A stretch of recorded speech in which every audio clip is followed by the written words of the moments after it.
اعوذ باللہ من الشیطان الرجیم بسم اللہ الرحمن الرحیم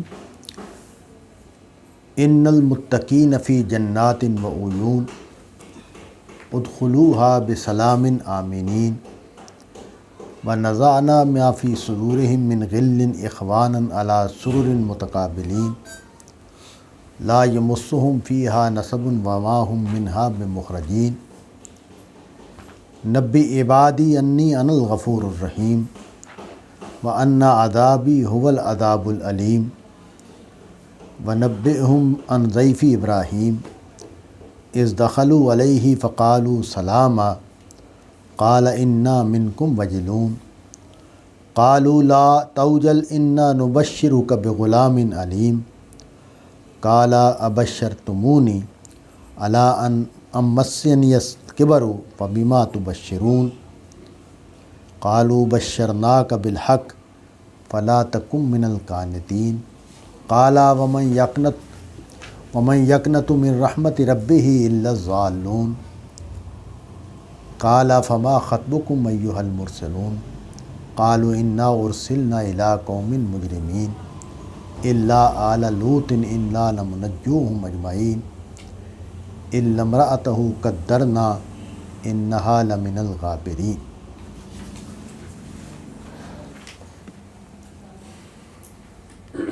اس سے پہلے رکوع میں اہل کفر کا انجام بیان ہوا ہے اور اس کے مقابل میں یہاں اہل تقویٰ کا انجام بیان ہوا ہے۔ اس میں جو انجام بیان ہوا ہے اس پر تو ہم بات کرتے ہیں کہ اس میں کیا عناصر بیان کیے گئے ہیں جو اہل جنت کو حاصل ہوں گے، اہل تقویٰ کو حاصل ہوں گے،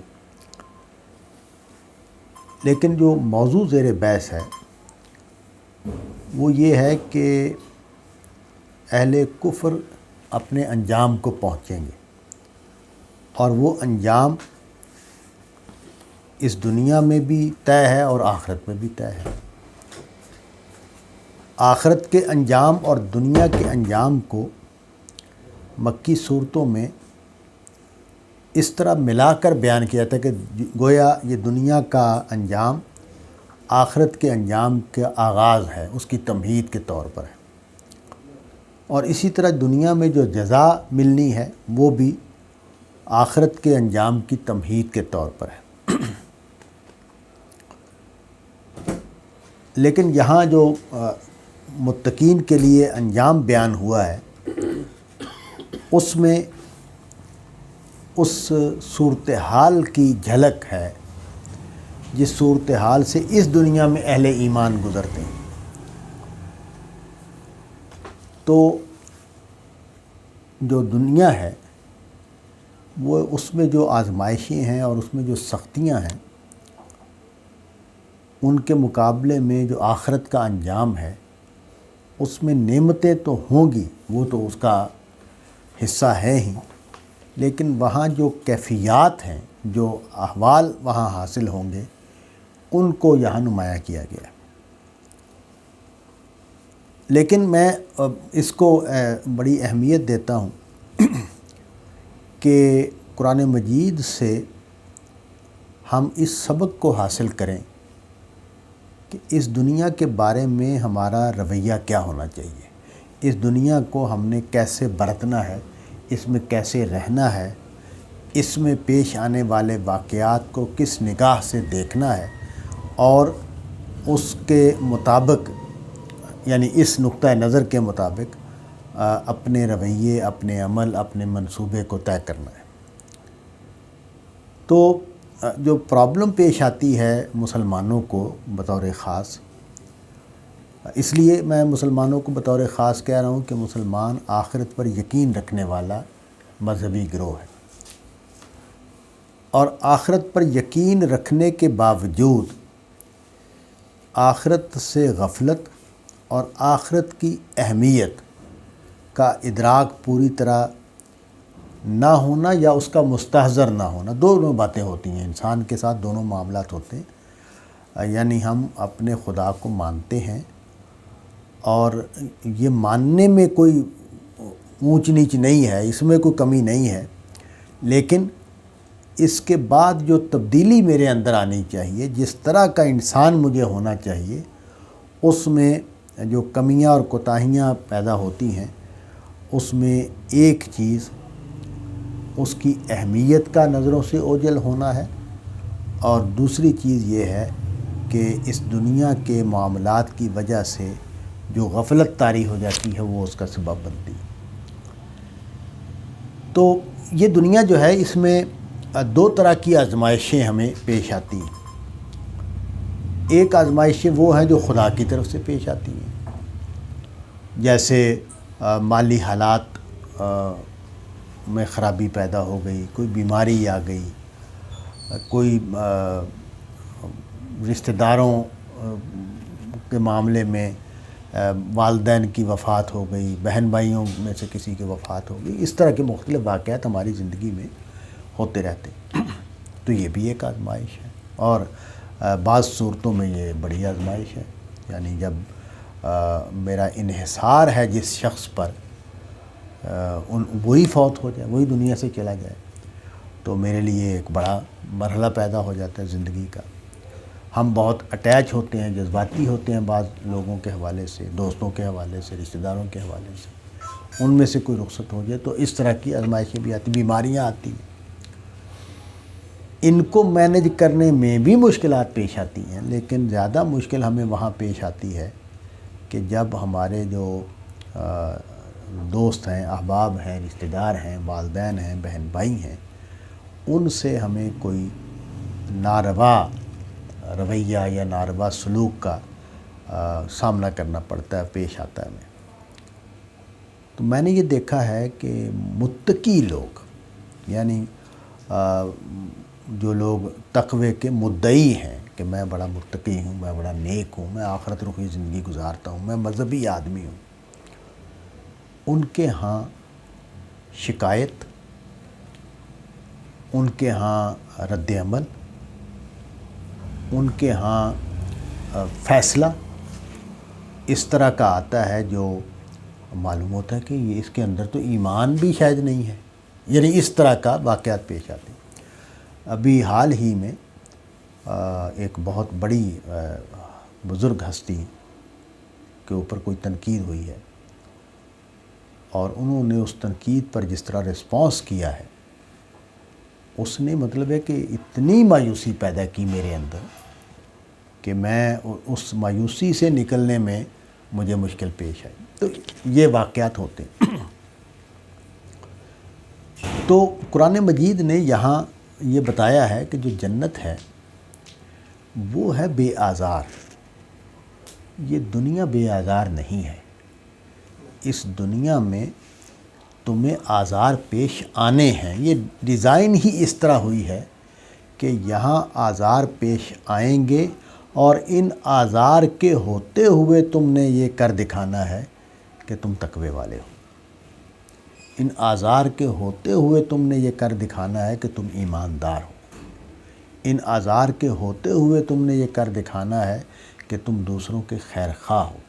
ان آزار کے ہوتے ہوئے تم نے یہ کر دکھانا ہے کہ تم خدا کی بندگی کی حالت میں ہو، اور خدا کی بندگی کے تقاضوں کو پورا کرنے کی جد و جہد اور صحیح کر رہے ہو۔ تو جو انعام ہے اس میں زندگی ملے گی، بے آزار زندگی۔ امتحان میں بے آزار زندگی ملنے کا تصور نہیں کرنا چاہیے، نہ اس کی آزار کی وجہ سے اپنے اندر جو صلاحیت تم نے پیدا کی ہے اس کو قربان ہو جانا چاہیے۔ یعنی میں نے یہ محسوس کیا ہے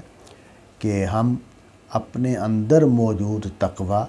اپنے اندر موجود خدا کے ساتھ تعلق، اپنے اندر موجود دینیت، اس کو قربان کر دیتے ہیں دنیا میں پیش آنے والے آزار کی وجہ سے۔ اور ایک لمحے کے لیے بھی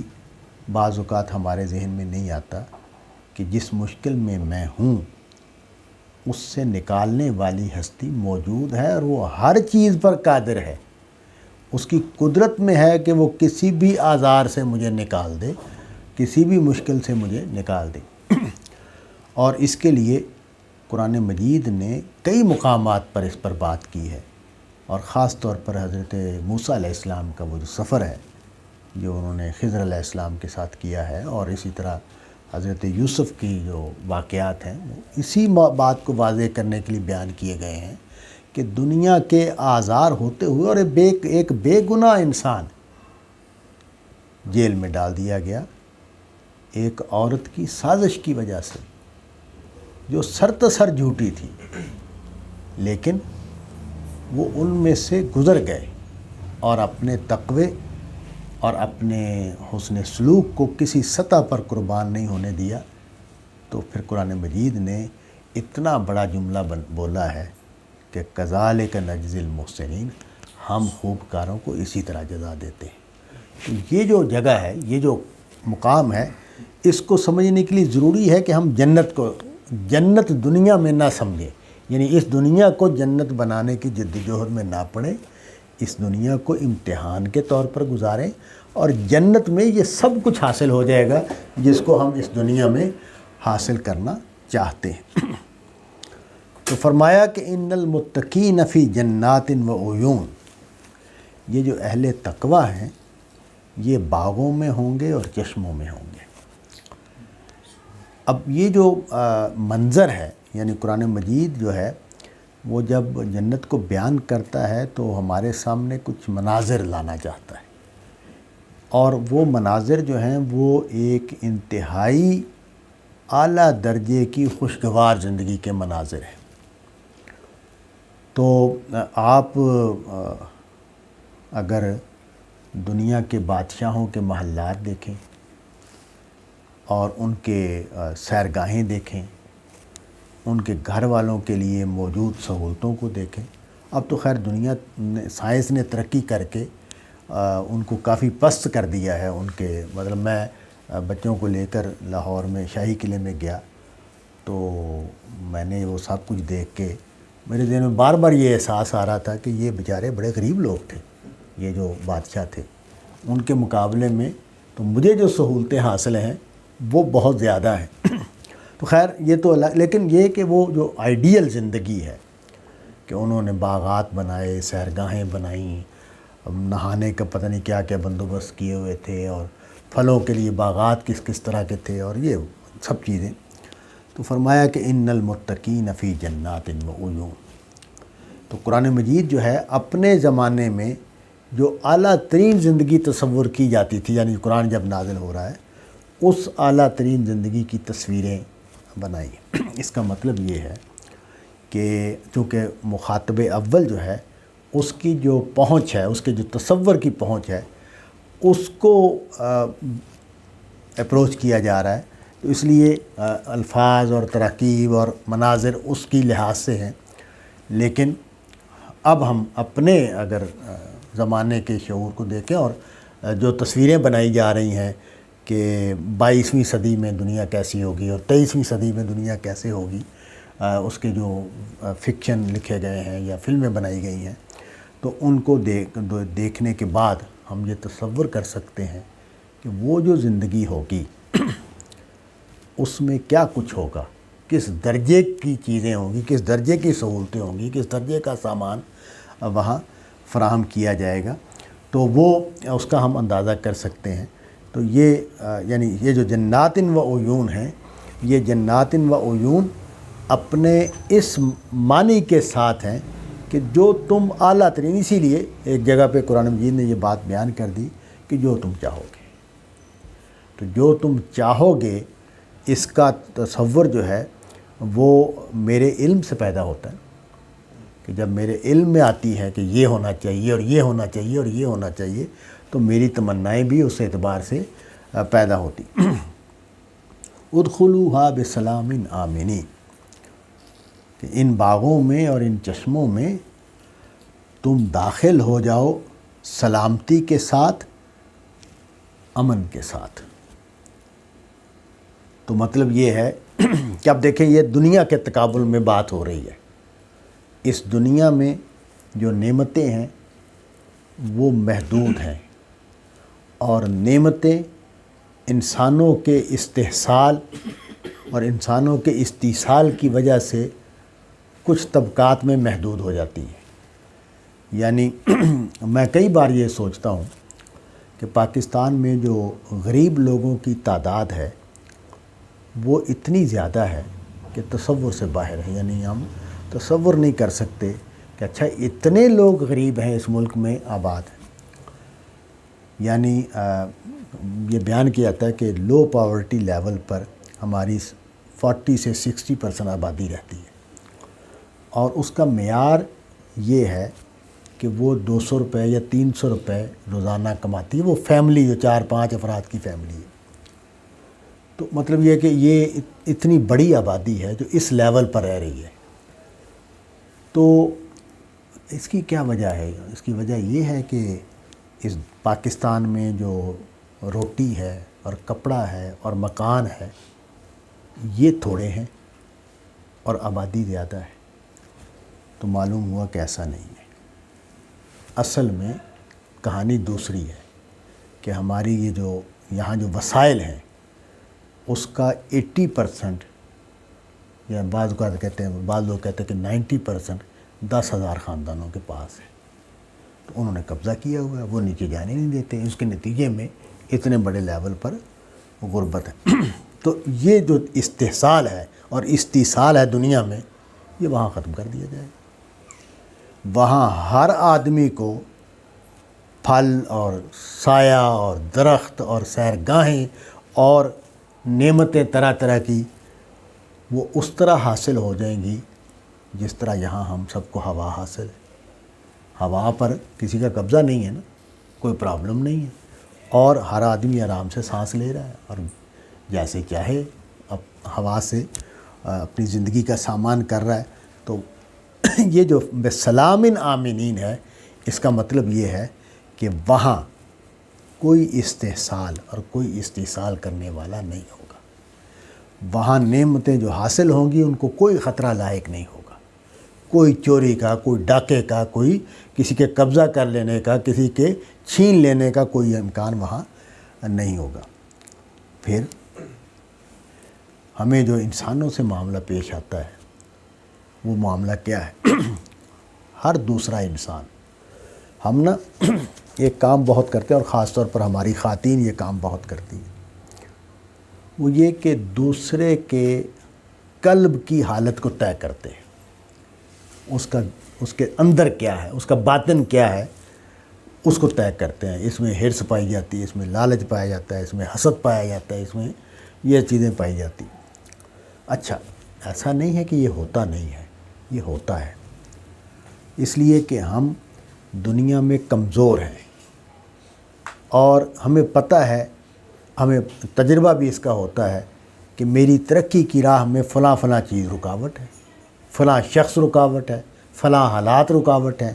یہ میری بیوی جو ہے نا میری جان چھوڑے تو میں کچھ آگے بڑھ سکوں، یہ میری اولاد جو میرے کھاتے پڑی ہوئی ہے اس کا کوئی مسئلہ حل ہو سکے تو میں آگے. تو یہ سب چیزیں ہم سب کے ساتھ ہوتی ہیں. میں نے جو سب سے بڑی چیز سیکھی ہے وہ یہ کہ یہ جو ہم اپنے دامن کی پاکیزگی کا ورد کرتے رہتے ہیں اپنے لیے. میں بڑا خیر خواہ ہوں، میں بڑا ہمدرد ہوں، میں بڑا شریف ہوں، میں بڑا صبر کرنے والا ہوں، میں بڑا ایثار کرنے والا ہوں، میری قدر نہیں ہوئی، مجھ سے لوگوں نے بڑی زیادتیاں کی ہیں، میرے مال کو چھین کر لے گئے، میرا فلاں کر دیا. تو یہ جو ہم ہر وقت یہ سوچتے رہتے ہیں اور یہ بولتے رہتے ہیں، یہ واقعے کے بالکل خلاف ہوتا ہے. یعنی ہم دوسروں کے لیے یعنی ہم شریف لوگ دوسروں کے لیے کہاں کہاں آزار کا باعث بنے ہیں، دوسرے کی ترقی کے لیے کہاں رکاوٹ بنے ہیں، دوسرے کے لیے ہم نے کیا کیا مشکلات پیدا کی ہیں، دوسرے کی شہرت کو، اس کی عزت کو ہم نے کہاں کہاں نقصان پہنچایا ہے، دوسرے کے وسائل کی راہ میں ہم کہاں کہاں رکاوٹ بنے ہیں. ہمیں اس کا اندازہ نہیں ہوتا. دوسرا دیکھ رہا ہوتا ہے، وہ دوسرا شکایت بھی کر رہا ہوتا ہے، لیکن ہم اس میں تو اس کے نتیجے میں ہمارے دلوں میں دوسروں کے لیے کدورت پیدا ہو جاتی، میل پیدا ہو جاتا ہے. ہم کسی کے بارے میں فیصلہ کر کیے ہوئے ہوتے ہیں، یہ بڑا کمینہ ہے، یہ بڑا بیوقوف ہے، یہ بڑا لالچی ہے، یہ مجھ سے حسد کرتا ہے، یہ میرے ساتھ مقابلے میں رہتا ہے، یہ مجھے دیکھنا نہیں چاہتا، یہ مجھے پسند نہیں کرتا، وغیرہ وغیرہ۔ اور اس کے نتیجے میں ہمارے اندر بھی اور دوسرے کے رویوں کے اندر بھی ایسی چیزیں پیدا ہو جاتی ہیں جو ناگوار ہیں، ناپسندیدہ ہیں۔ تو فرمایا کہ یہ دنیا تو ایسی ہی ہے، اس دنیا میں تو یہ سب کچھ پیش آتا ہے، پیش آتا رہے گا، اس کو بند کرنے کا کوئی نظام یہاں نہیں ہے۔ لیکن وہاں کیا ہوگا؟ وَنَزَعْنَا مَا فِي صُدُورِهِم مِّن غِلٍّ، یہ جو دلوں میں ناگواری پیدا ہو جاتی ہے، کدورت پیدا ہو جاتی ہے، ناپسندیدگی پیدا ہو جاتی ہے، نفرت پیدا ہو جاتی ہے، گریز پیدا ہو جاتا ہے، اس کو ہم نکال لیں گے۔ اچھا، یہ جو نکال لیں گے یہ عمل کیسے ہوگا؟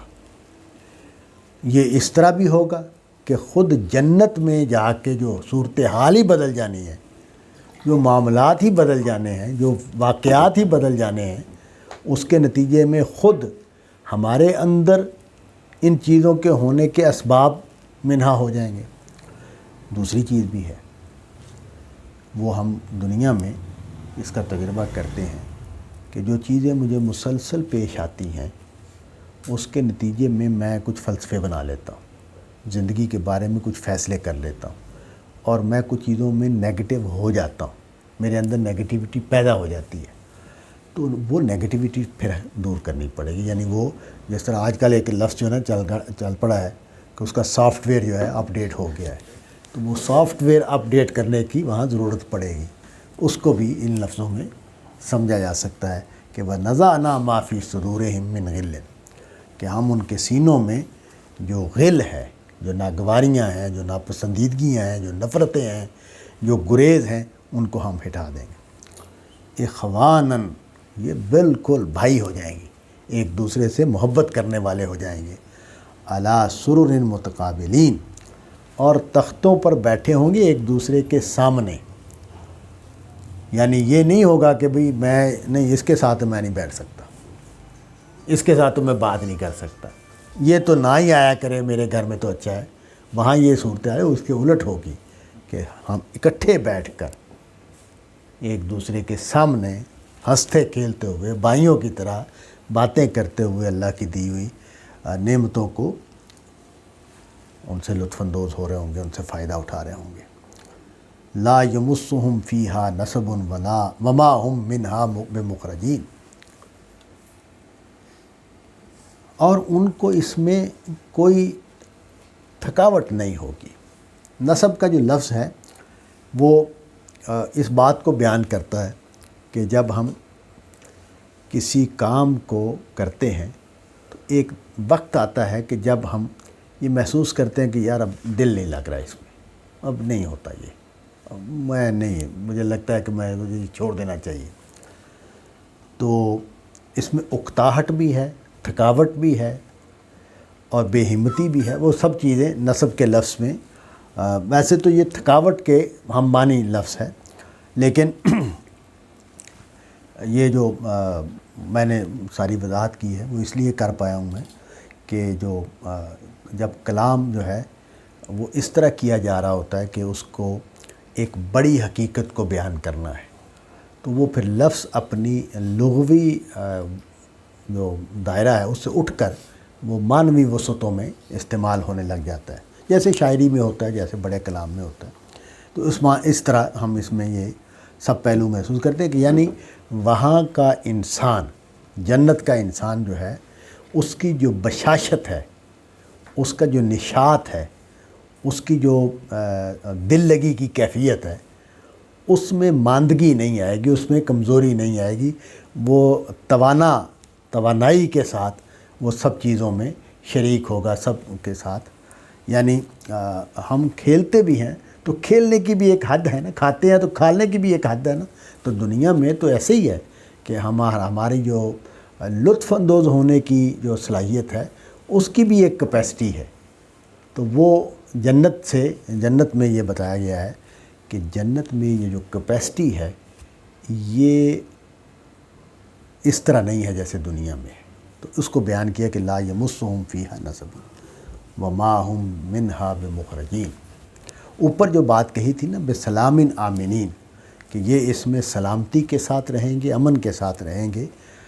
اس کو ایک دوسرے پہلو سے بیان کیا کہ یہ ابدی ہے، یہ یوں نہیں ہے کہ یہ کچھ وقت کے لیے یہ حالت ہوگی، کچھ وقت کا انعام ہوگا، نہیں، یہ انعام جو ہے یہ ابدی ہے۔ یہ قرآن مجید میں جگہ جگہ بیان ہوا ہے۔ نبی عبادی انی انا الغفور الرحیم،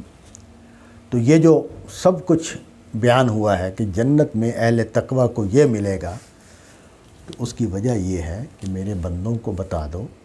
کہ میں غفور اور رحیم۔ اچھا، اس میں جو یہ دنیا میں بیان کیا جا رہا ہے، دنیا کے لوگوں کو سنایا جا رہا ہے، تو اب دنیا میں انسان دو طرح کے ہیں۔ ایک انسان وہ ہیں کہ جو نیکی کے راستے پر ہیں اور نیکی کے معاملے میں جد و جہد کرتے ہوئے دنیا سے رخصت ہو جاتے ہیں، غلطیاں ہوتی ہیں اور معافی مانگتے رہتے ہیں، امید میں رہتے ہیں، ان کے ہاں آخرت کے حوالے سے یاس پیدا نہیں ہوتی، نا امیدی پیدا نہیں ہوتی، وہ اس اطمینان کے ساتھ اپنے رب سے لو لگائے رہتے ہیں، اپنے رب کے احکامات پر عمل کرتے رہتے ہیں کہ اللہ تعالیٰ قبول کرنے والا ہے، اللہ تعالیٰ معاف کرنے والا ہے، ہماری کوتاہیوں کے باوجود، ہماری غلطیوں کے باوجود، کمیوں کے باوجود وہ اپنی عنایت سے ہمیں بخش دے گا اور اپنی جنت میں جگہ دے گا۔ لیکن ایسے لوگ بھی ہوتے ہیں کہ جو گناہ کرتے ہیں اور گناہ کرتے رہنے کی وجہ سے ان کے اندر ایک نا امیدی پیدا ہو جاتی ہے، اور وہ یہ سمجھتے ہیں کہ اب ہماری بخشش کا کوئی امکان نہیں رہا، اور یہ فیصلہ جو ہے ان کے اندر شیطان القاء کرتا ہے ان کو اس فیصلے کی طرف، اور پھر وہ مزید دور ہو جاتے ہیں اپنے رب سے، اپنے پروردگار سے۔ تو چونکہ جو اہل مکہ ہیں، اہل عرب ہیں، وہ حضور کی مخالفت کر رہے ہیں، حضور کے خلاف پروپیگنڈا کر رہے ہیں، مسلمانوں پر ظلم و ستم کر رہے ہیں، ہر طرح کے ناگوار واقعات ان کی طرف سے ہو رہے ہیں، اور قرآن مجید ان کو سختی کے ساتھ کہہ رہا ہے کہ تمہارے ختم قلوب ہو گیا ہے، تم ایمان لانے کی تمہارے اندر امکان نہیں ہے، وغیرہ وغیرہ اس طرح۔ تو اس سے ایک جو سختی پیدا ہو گئی ہے اس کو زائل کرنے کے لیے کہ نہیں، جب تک تمہاری زندگی ہے توبہ کا دروازہ کھلا ہے، تم آگے بڑھو اللہ کی ساتھ، اس امید کے ساتھ کہ وہ معاف کرنے والا ہے، وہ رحمت کرنے والا ہے، وہ اپنے گناہوں کو چھوڑو، اپنے کفر کو چھوڑو اور خدا کی ہدایت میں آ جاؤ۔ وَأَنَّ عَذَابِي هُوَ الْعَذَابُ الْأَلِيمُ، اور اگر کوئی توبہ اور معافی کے راستے پر نہ چلے تو پھر جو سزا ہوگی وہ سزا غیر معمولی ہوگی، دردناک ہوگی، تکلیف دہ ہوگی۔ اس کے بعد جو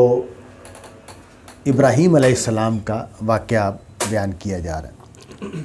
یہ واقعہ جو ہے اس میں ایک تو قرآن مجید جب کسی چیز کو بیان کرتا ہے تو اس میں جو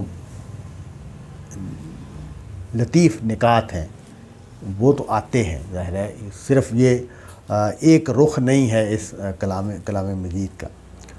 اور یہ کوئی بھی بڑا کلام ہو تو اس میں کمال ہی یہ ہوتا ہے، اور ظاہر ہے یہ اللہ کا کلام ہے،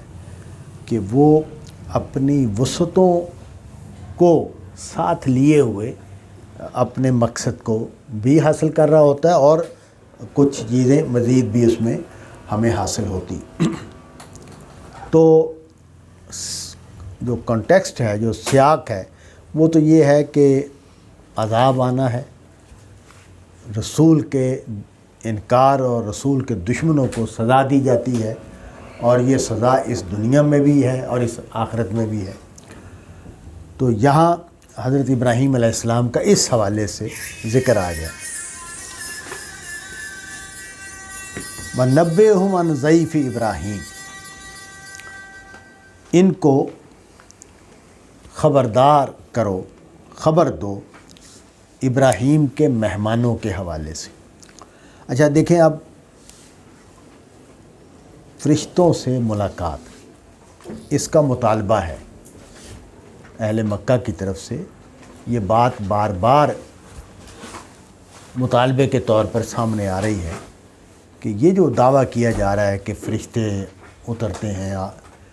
اور یہ جو ہے کہ وحی آتی ہے، تو ہمیں بھی فرشتوں سے ہماری بھی ملاقات ہو جائے، ان کے ساتھ ہمارا بھی کوئی سامنا ہو جائے۔ تو اس کو ذہن میں رکھیں کہ یہ چیز ایک پس منظر میں موجود ہے۔ اس کو سامنے رکھ کر کہا کہ وَنَبِّئْهُمْ عَنْ ضَيْفِ ابراہیم، ابراہیم کے مہمانوں کے بارے میں ان کو بتاؤ۔ اذ دخلوا علیہ، جب وہ اس کے ہاں آئے۔ دخلہ علی کا مطلب ہوتا ہے کسی کے ہاں آ جانا۔ تو یعنی ہم اگر گھر میں آئے کا ترجمہ کریں کہ جب وہ مہمان حضرت ابراہیم کے گھر میں آئے، تو یہ ادا ہو جائے گی، اس میں جو دخلہ علی کا جو الفاظ ہیں اس کا حق ادا ہو جائے گا۔ تو جب حضرت ابراہیم کے گھر میں مہمان آئے، انہوں نے آتے ہی کہا سلامن۔ یہ جو انہوں نے سلامن کہا، تو اس کا مطلب یہ ہے کہ یہ جو دعا ہے السلام علیکم کی، نبی صلی اللہ علیہ وسلم نے اس کی ایک خاص شکل جاری کی ہے، لیکن اس کو عربی میں بھی ہے، سلامن کا لفظ یا سلامن کا لفظ جو ہے استعمال ہوتا ہے۔ تو یہ قدیم ترین روایت ہے، اور یہاں فرشتوں کے قول کے طور پر اس کا ذکر ہوا ہے۔ تو فرشتوں نے آ کے بھی اس کو کہا۔ مطلب یہ ہے کہ ہماری جو روایت ہے، ابراہیمی روایت، اس میں جب ہم ایک دوسرے سے ملیں گے تو سلامتی کی دعا دیں گے۔ اور اس میں ایک پیغام ہے، اس دعا میں ایک پیغام ہے کہ اصل میں ہمیں دوسرے کا خیر خواہ بن کر جینا ہے، اور دوسرے کے بارے میں خیر خواہی کے جذبات کو زندہ رکھنا ہے۔ اس لیے ہم جب ایک دوسرے سے ملیں گے تو پہلی بات ہم دعا کی کریں گے کہ تم پر سلامتی ہو۔ یہ دعا سے ہم بات شروع کریں گے۔ تو انہوں نے بھی، فرشتوں نے بھی حضرت ابراہیم علیہ السلام کو کہا السلام علیکم۔ اب حضرت ابراہیم علیہ السلام نے اندازہ کر لیا کہ یہ عام مہمان نہیں ہے، ان کے ساتھ کوئی معاملہ ہے، کوئی خاص مسئلہ ہے جس کی وجہ سے۔ تو کہا انا منکم وجلون، ہمیں ڈر لگ رہا ہے تم سے، ہم تم سے ڈر رہے ہیں۔ اس سے خیر دوسرے مقامات پر یہ بات زیادہ واضح کی گئی ہے، لیکن ایک بات یہ محسوس ہوتی ہے کہ چونکہ وہ پیغمبر ہیں حضرت ابراہیم علیہ السلام، تو ان کو یہ اندازہ ہو گیا ہے کہ کوئی خاص معاملہ ہو رہا ہے، کوئی خاص صورتحال ہے جس کی وجہ سے یہ لوگ آئے۔ قالو، انہوں نے کہا لا توجل، آپ نہیں ڈریے، انا نبشرک بغلام علیم، ہم تمہیں بشارت دے رہے ہیں ایک صاحب علم لڑکے کی۔ اب یہ بتا دیا فرشتوں نے کہ ہم تو بشارت دینے آئے ہیں، آپ گھبرا کیوں رہے ہیں، آپ ڈر کیوں رہے ہیں۔ یہ جو لفظ استعمال ہوا ہے، اس میں گھبرانے کا رنگ زیادہ ہے۔ تو اب یہ جو بشارت ملی، اس میں بشارت میں دیکھیں بغلام علیم، قرآن مجید نے ایک لفظ کو ڈال کر، یعنی یہ بشارت بھی دی جا سکتی تھی کہ ہم ایک لڑکے کی بشارت دے رہے ہیں، لیکن جو بندہ ہے جس کے پاس یہ آئے ہیں، وہ قرآن مجید سے بالکل واضح ہے کہ بندگی میں عظمت کا جو اعلیٰ ترین معیار ہے وہ اس بندے نے پورا کیا ہوا ہے۔ اس سطح کا آدمی ہے یہ، یعنی اللہ تعالیٰ کو جو بندگی مطلوب ہے، جس طرح کا بندہ مطلوب ہے اور اس کا جو اعلیٰ ترین درجہ ہے، وہ معلوم ہوتا ہے کہ حضرت ابراہیم علیہ السلام نے کر دکھایا۔ تو اب ان کے پاس لڑکے کی بشارت اگر ہو تو پھر لڑکا بھی تو ان کے معیار کا ہونا چاہیے نا، یعنی لڑکا بھی تو وہ ہونا چاہیے جو ابراہیم علیہ السلام کو لگے کہ مجھے انعام دیا گیا ہے، مجھے کوئی تو اس لیے کہا کہ بے غلام علی، ایک صاحب علم بیٹا دیا جائے گا۔ اب انہوں نے حیرانی کا اظہار کیا ہے، قالا، کہا کہ بشرتمونی، کیا تم مجھے بشارت دے رہے ہو اس صورتحال میں کہ بڑھاپا مجھ پر چھا چکا ہے، مجھے بڑھاپے نے آ لیا ہے، بڑھاپے نے میرے اوپر گرفت حاصل کر لی ہے، تو تم کیا بشارت دے رہے ہو؟ یعنی جو ظاہری امکانات ہیں اس میں تو اولاد کا کوئی تصور نہیں ہے، کوئی امکان نہیں ہے۔ یہ بات جو ہے نا، اس پر خیر اس پر فرشتوں نے بھی اس کے جواب میں جو بات کہی ہے وہ ہے، لیکن میرے ذہن میں ایک نقطہ آتا ہے اس کو پڑھتے ہوئے۔ یہ قرآن مجید نے جہاں بھی اس واقعے کو بیان کیا ہے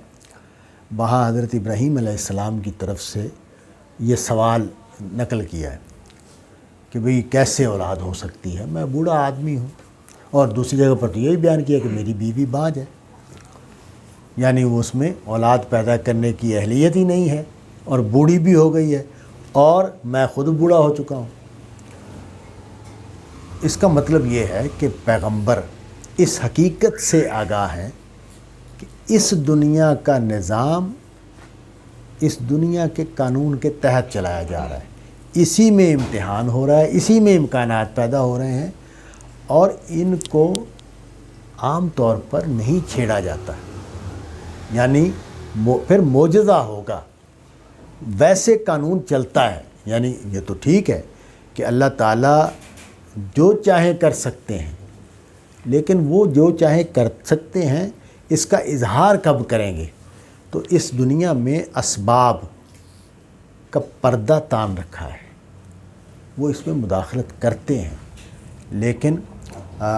بہت لوگوں نے، شاہ صاحب نے بھی اس پر لکھا اور لوگوں نے بھی لکھا ہے کہ جب معجزات بھی ہوتے ہیں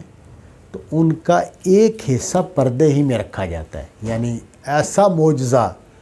کہ جو سارے پردوں کو اٹھا دے ایسا نہیں ہوتا۔ ایسا ہوا ہے، یعنی اس طرح کے معجزات بھی ہوئے ہیں کہ کچھ پردے ہٹا دیے گئے لیکن کچھ پردے رہنے دیے جاتے ہیں۔ مثال کے طور پر آپ دیکھیں کہ حضرت موسیٰ علیہ السلام نے دریا کو لاٹھی ماری اور 2 حصوں میں تقسیم ہو گیا۔ اب یہ لاٹھی مارنے کا عمل جو ہے، اسی طرح چٹان پر لاٹھی ماری، اس میں سے 12 چشمے پھوٹ پڑے، تو ایک عمل ہے جو ایک بندے سے کروایا گیا ہے۔ چشمے تو اللہ نے اس میں سے نکالے ہیں، دریا کو تو اللہ نے 2 حصوں میں تقسیم کیا ہے، سمندر کو، لیکن ایک ظاہری پردہ، ایک ظاہری عمل جو ہے اس کو رکھا گیا ہے۔ تو پیغمبروں کو یہ بات واضح ہوتی ہے۔ یہاں جو حضرت ابراہیم علیہ السلام نے بات کہی ہے وہ اس بات کو بیان کر رہے ہیں کہ بظاہر جو قانون فطرت ہے اس میں تو کوئی امکان نہیں ہے اولاد کے ہونے کا۔ اس کا یہ مطلب نہیں ہے کہ وہ اللہ کی قدرت کا تصور ان کے ہاں نہیں ہے، وہ اللہ کی قدرت کو نہیں جانتے یا نہیں مانتے، یہ مطلب نہیں ہے۔ یعنی اتنا بڑا واقعہ کیوں ظاہر ہوگا، یہ سوال ہے۔ یعنی یہ معجزہ جو ہونے جا رہا ہے، اس معجزے کا سبب کہاں ہے، وہ کیوں ایسا ہوگا کہ ایک ایسی عمر میں، جب کہ میں بوڑھا ہو چکا ہوں، میری بیوی بانجھ ہے، اولاد پیدا کرنے کی اہلیت نہیں رکھتی، تو بچہ پیدا ہوگا۔ فَبِمَا تُبَشِّرُونَ، تم کیوں بشارت دے رہے ہو، کس سبب سے بشارت دے رہے ہو؟ قَالُوا بَشَّرْنَاكَ بِالْحَقِّ، انہوں نے کہا کہ ہم تمہیں بالکل حق پر مبنی بشارت دے رہے ہیں، فلا تکم من القانتین، مایوس نہ ہو۔ اچھا، یہ جو مایوس نہ ہو ہے، اب اس کا مطلب یہ ہے کہ جو اللہ کا پلان ہے کہ انہوں نے اسماعیل علیہ السلام عطا کرنے ہیں، اسحاق علیہ السلام عطا کرنے ہیں، تو آگے کیا پروگرام ہے، ان کے ساتھ کیا حکمتیں وابستہ ہیں جن کو ظہور ہونا ہے، وہ زیر بحث ہی نہیں آئی۔ جو جواب دیا ہے فرشتوں نے وہ یہ کہ بھئی ہم جو بات کہہ رہے ہیں وہ بالکل حق ہے، ظاہر ہے خدا کا پیغام ہے، خدا کا فیصلہ ہے کہ اب اس نے اولاد دینی ہے اور بڑھاپے میں دینی ہے۔ اور دوسری بات یہ ہے کہ یہ جملہ جو ہے کہ بھئی میں بوڑھا ہو گیا ہوں، اس میں سے جو جھلکا ہے وہ ہے یاس، وہ ہے مایوسی۔ تو انہوں نے کہا کہ فلا تکن من القانتین، مایوس نہ ہو۔ اب حضرت ابراہیم علیہ السلام کو جو معرفت حاصل ہے، جو مقام حاصل ہے، انہوں نے کمال کا جواب دیا ہے۔ انہوں نے کہا، ابراہیم علیہ السلام نے کہا وَمَن يَقْنُطْ مِن رَحْمَتِ رَبِّهِ إِلَّا الضَّالُّونَ۔ یہ سوال ہی پیدا نہیں، تو قنوط کہاں سے آ گئے، نا مایوسی کہاں سے آ گئی؟ مایوسی تو صرف گمراہوں کے ہاں ہوتی ہے۔ تو مطلب یہ ہے کہ یہ سوال حکمت کو سمجھنے کے لیے تھا، مایوسی سے پیدا نہیں ہوا تھا، یاس سے پیدا نہیں ہوا تھا۔ یہ سوال اس لیے تھا کہ بھئی یہ سب ہو کیوں رہا ہے، اس کے پیچھے مقصد کیا ہے، حاصل کیا ہونا ہے، یہ اتنا بڑا فیصلہ جو ہوا ہے کہ بڑھاپے میں ایک آدمی کو اولاد دی جائے، وہ کیوں ہوا ہے، تو اس کو سمجھنے کی کوشش ہے۔ یہ مسئلہ نہیں ہے کہ میرے اندر یاس ہے، میں اللہ کی قدرت کو نہیں سمجھتا، یا مجھے یہ نہیں معلوم کہ خدا جب چاہے، جو چاہے، جیسے چاہے کر سکتا ہے۔ تو یہ سب چیزیں مجھے بہت واضح ہیں اور میں اس کو گمراہی سمجھتا ہوں، اور حقیقی گمراہی یہ ہے۔ یعنی یہاں جو کہا نا کہ إِلَّا الضَّالُّونَ، تو اس سے ایک حقیقت کو واضح کیا ہے، وہ یہ کہ خدا کے بارے میں یہ تصور بھی ہونا کہ وہ اس پر بے بسی طاری ہو جاتی ہے، وہ کچھ کام نہیں کرتا، وہ نہیں کر سکتا، یہ بالکل کافرانہ جملہ ہے۔ اور سچی بات یہ ہے کہ ہم انسان تدبیر کے عمل میں چونکہ رہتے ہیں، اس کے گرفتار ہیں، اور یہ گرفتاری، تدبیر کے عمل کی گرفتاری، یہ ہمیں اس بات سے غافل کر دیتی ہے کہ اصل میں اسی لیے یہ کہا کہ کھیتی تم نہیں اگاتے، ہم اگاتے ہیں۔ یہ جو جملہ ہے قرآن مجید کا کہ کھیتی تم نہیں اگاتے، ہم اگاتے ہیں، یہ اسی بات کو واضح کرنے کے لیے ہے۔ حالانکہ ہمارا تجربہ کیا ہے کہ کبھی کھیتی اگتی نہیں جب تک ہم نہ اگائیں۔ ہم ہل چلاتے ہیں، ہم اس میں بیج ڈالتے ہیں، ہم اس میں پانی لگاتے ہیں، ہم اس کی حفاظت کرتے ہیں، ہم اس کے دوائیاں ڈالتے ہیں، ہم اس میں سے جڑی بوٹیاں نکالتے ہیں، پھر پھل آتا ہے، پھر کھیتی ہوتی ہے۔ تو ہمارا تو کوئی تجربہ نہیں ہے کہ ہم نے نہ بیج ڈالے، ہم نے نہ ہل چلایا، اور اگلے دن معلوم ہوا کہ گندم کا کھیت تیار ہے اور گندم اتار کے ہم اپنے گھر میں بوریاں بھر لیں گندم کی۔ ایسا تو کبھی نہیں ہوتا۔ تو قرآن مجید یہ کیوں کہہ رہا ہے کہ تم نہیں اگاتے، ہم اگاتے ہیں؟ اسی بات کو واضح کرنے کے لیے کہ یہ جو تدبیر کا عمل ہے، یہ تو اس دنیا کے امتحان کا حصہ ہے، اس کو قائم رہنا ہے، تدبیر ہی پر چلنا ہے۔ لیکن جو کچھ ہوتا ہے وہ نہ اس کے حکم کے بغیر ہو سکتا ہے، نہ اس کے اذن کے بغیر ہو سکتا ہے۔ تو اس لیے کہا کہ حضرت ابراہیم علیہ السلام نے کہ یہ جو بات تم نے کہی ہے کہ میرے اندر قنوط ہے، میرے اندر مایوسی ہے، یہ بالکل نہیں ہے، یہ تو گمراہوں کا کام ہے۔ میں تو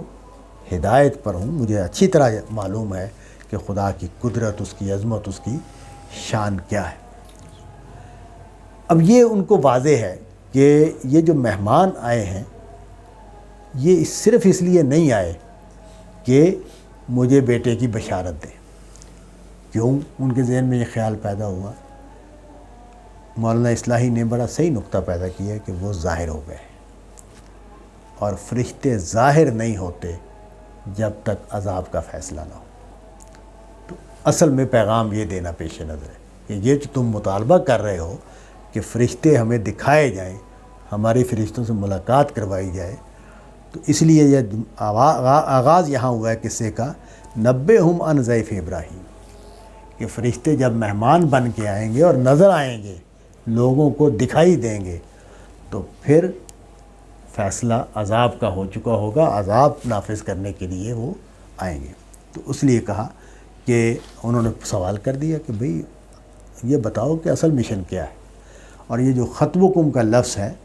یہ خطب کا لفظ جو ہے یہ اصل میں ایک بڑے کام، ایک بڑے مقصد کو بیان کرنے کے لیے بڑا موزوں لفظ ہے، کہ یہ بتاؤ کہ اصل مسئلہ کیا ہے، اصل رخ کیا ہے، کس مقصد کے لیے آئے ہو، کس چیز کو حاصل کرنے کے لیے آئے ہو۔